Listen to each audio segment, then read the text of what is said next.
Poštovana publiko, Pa jeste, mi smo seoske vodovode odlukom Skupštine grada 2011. godine, prošle godine počeli preuzimati.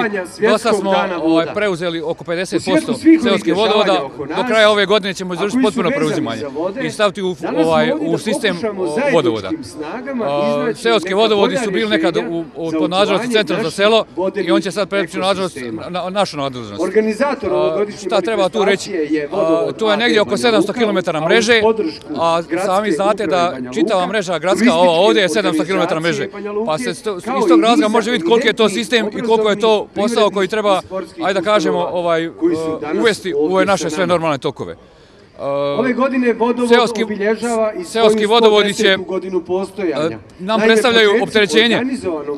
Pazite, to nije mala stvar. Tu imate mnogo prepumpnih stanica, imate 10-ak prepumpnih stanica koje troše enormno veliku količinu struje. Međutim, uz pomoć grada, ja se iskreno nadam da ćemo, evo grad nam je obećao jedan grant, finansijsku pomoć, da ćemo i mi, kad uspostavimo sistem naplate, te troškove izjednačiti nekako i to svesti na normalnu mjeru. 100.000 stanovnika Banja Lučke regije.